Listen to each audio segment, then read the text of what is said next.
Spirit Drift fam. So today I just wanted to take the car out on a little cruise of some sort, enjoy the car before I start making some more changes to it. And yeah, we're just gonna check out one of the spots I like to go to like relax and chill. Pardon this dirty ass windshield. I haven't washed the car or anything since the event, but yeah man, we're gonna check out the car, talk a little bit, chat a little bit, chill a little bit, sightsee a little bit, and enjoy the day. So I'll catch you guys at the spot.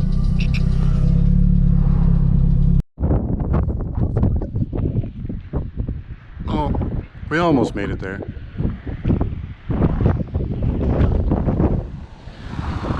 On the way to the spot, but yeah man, I figured we could talk a little bit about the car, how the simple changes I made affected quite a lot drastically.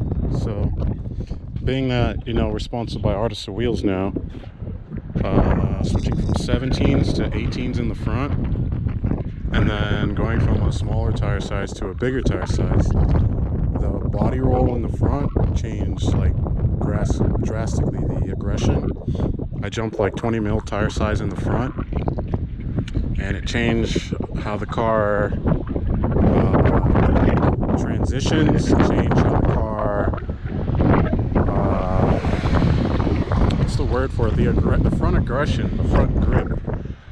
You would think having a bigger tire on the front would add like more grip, but then you also have to take into account the spring rate and body roll that tire is now throwing on there.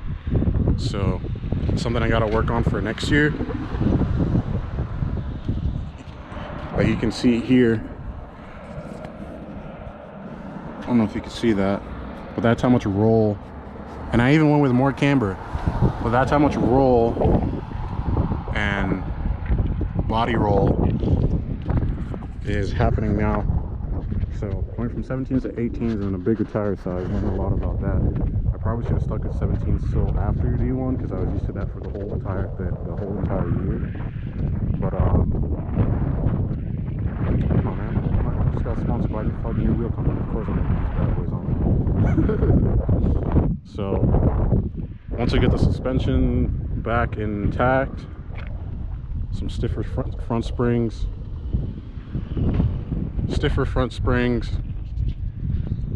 just a little softer rears. Ain't no secret to it. Almost everybody that knows about drifting has done it. Yeah man, I'm just super excited. I'll pop the hood on this. This car needs so much work. It used to be so pretty. Like look at the hood, it's all fucked up. But that's all gonna get replaced sometime either the end of this year or next year. But like all the paint got scratched. Gritty, you can do a better job at making these because this popped off and scratched all this shit. I gotta get a new fan shroud. I thought about literally tearing this entire car apart, but then I like sat there and thought about it. I was like, what do you need? Oh man, there's a big old smudge on here. But like, what do you need to win? And 99% of the time, it's seat time. So you need a good car, obviously, but seat time. So why would I take away my seat time? I have a spare block at home. I'll show you guys later. 2 spare blocks. I don't know which one I want to build yet. So these are the 2 motors I was talking about. Got the vlogizzy, that RB26 up in here. And then we also have the backup SR engine that I picked up. You wouldn't guess how much I picked it up for. This thing was sitting outside for like a long time from the guy I bought it from. And surprisingly, like, it's not rusted to shit. On any of the journals, and even on the inside, there was still like oil and stuff. And this is from the actual water pump. This isn't the block. This is the water pump blade, oh, you can't see, the water pump blade rusted out, and it left the residue on the block. So it's not actually the block rusting because it's aluminum. So once I send that over to the machine shop, or basically just trying to figure out if I build the RB or if I build this. And then since prices are fucking skyrocketing on these SRs, that's why I'm kind of keen to just let it blow up, because, you know, I have this spare crank here, and then this spare block here, and then yeah, I have 2 spare blocks. So yeah, I don't know which one to build, because the RB is going to be super expensive and time consuming. Not time consuming, just mainly just expensive. And it's like, do I want seat time or do I want to build a motor? And definitely seat time. So we'll figure it out. We will figure it out. But yeah, I just wanted to show you these 2 engines.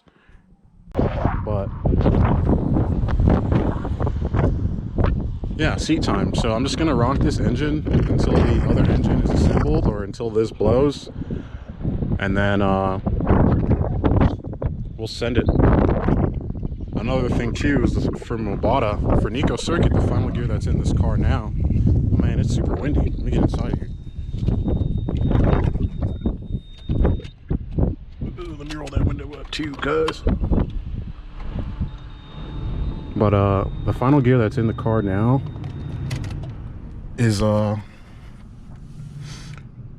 too short for Mobata, but really good for Nico. So I found a good ratio for Nico, but not for Mobata. For Mobata, I had the stock 3.7 in here when I fucking chucked the car, but third gear was just way too short for, or way too long. So 46番黒木遅いよ53番1本ね1本まあまあ決まったね。乗るしいけど乗るか反るか、まあ1本だけだとりあえずは。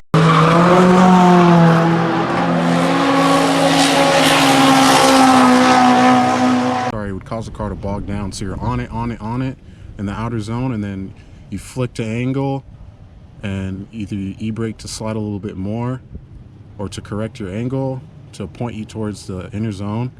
And at that point, getting back on it on third with the 3.7, it was too much. So I had to downshift in the second.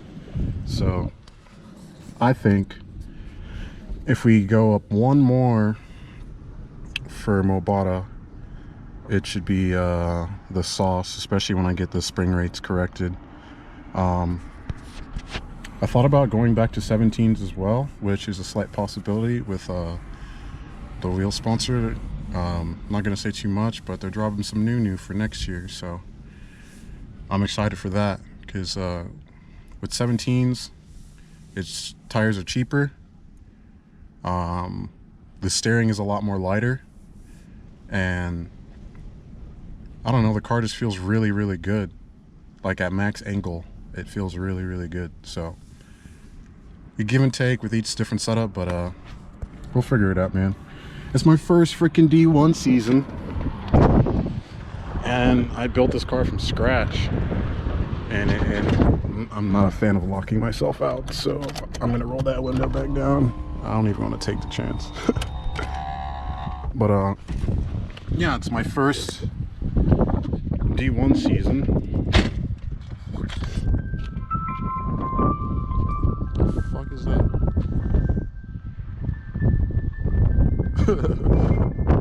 But it's my first D1 season, and like the car lasted. It's my first time building it. First time building a car like from scratch. But I'm gonna head down to the real spot and we can check out the real view. This is a pretty cool view still. If you guys can see all the ocean and mountains in the background and hills and stuff. But yeah, let's go. I like driving through here at night because it's like at the end it's like a very small toge. Yeah, Japanese homes. I really want to get a house in the country like that, but like with way more parking. Like if I could have that much parking, that would be ideal. nice countryside.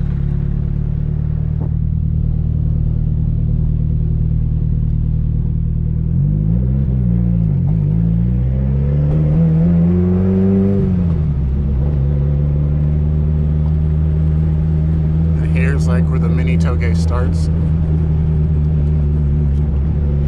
Toge!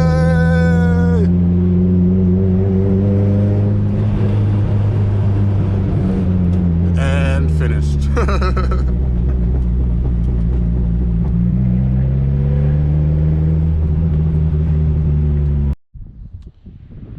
But yeah, here we are, and here we are. We're gonna check out why I really come here. Man, it's super windy today, bro.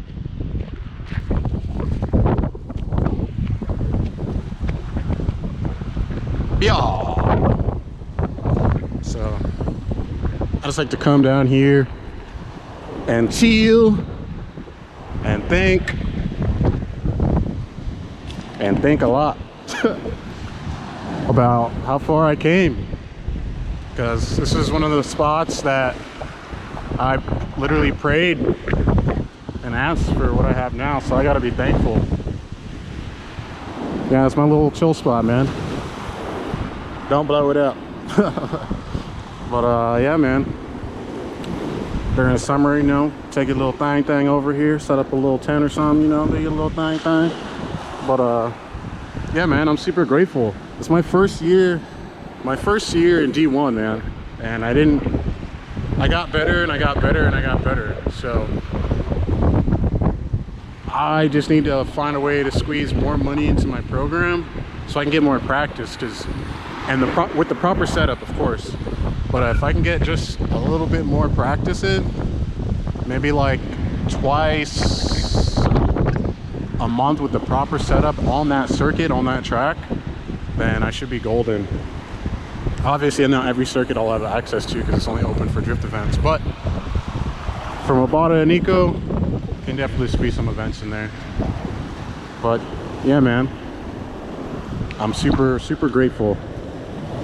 At first, after I heard like they announced who qualified, I was pretty upset and I chilled in my car for a bit because I don't like putting out my bad energy on other people. So I literally just sat in the car, my eyes closed, and just thought. But I did pretty good, man. With barely any help, like physical help on the car. The car came out pretty good for just a dude who wants to do this. I gotta thank Daigo, which is pretty weird to say, because if it wasn't for Daigo Saito-san, like I wouldn't have been able to compete. You need a truck to compete, and Daigo helped me out a lot with that. Obviously I worked my butt off for it, but I kind of felt like I let Daigo down too. But next year, now that I know what to do, we'll get it handled. But big thank you to Daigo Saito for helping me this year, man. I didn't expect it. I don't even have the word still. Every time I go to the shop still to even pick it up, I'm still just in awe by like what he's doing there. But big thanks to Stacked Ink. Now you like to remain anonymous and, you know, in the shadows, but thank you for teaching me so much about cars. Shout out to Butcher for coming out to these events and supporting. I know last event you wanted me to drive, even though I didn't make top 16, but these tires cost a lot, and I'd rather be burning these tires on the proper setup than just like out there having fun. It wouldn't even have been fun because it's not the proper setup and the car didn't feel great, so I wouldn't even have had enjoyed it. Shout out to my wife for always supporting me. She was there with me in the car when I was upset. Yeah, man. Who else do I need to thank? My family for support from across the way. My buddy Amir, who even got me to even come to Japan in the first place. Originally I was supposed to go to San Diego, but he told me to just follow my gut and go to Japan, and look what the fuck has happened and how many people and people I've met and things I've got to do. Thank you everybody who's just been along for this journey. I've put a lot of pressure on myself, and I don't know if it comes from like my childhood or the dive community or what have you, but I just expect a lot from myself, and I know what I'm capable of, so I just want to show it. And even though I felt at first like I did bad, I didn't do bad at all, man. We did awesome this year. We had some fallouts with some people, and luckily it was a fallout because the type of people they are, and it opened up way more doors. I'm literally supposed to be in Aomori, or was supposed to be in Aomori working, and luckily my gut was just like, nah, because I would have never ended up meeting Daigo Saito and forming all these different relationships, and like I wouldn't even been able to compete in D1 because it would be so hard to drive 9 hours to and from each event, 9 to 14 hours, and that's just divisionals. If it's D1 lights, 20 hours. Nah, I'm good. I'm good where I'm at, man. I'm glad I trusted it. Shout out to Valino tires. These are awesome tires, man. Really, really awesome tires, man. These things last, and the grip is awesome. Artists of Wheels for coming on board. Next season is gonna be dope. They just sent me some more wheels, and those are gonna be for next season for sure. It's just weird to even say that because I'm a nobody and I have a wheel sponsor. I'm so grateful.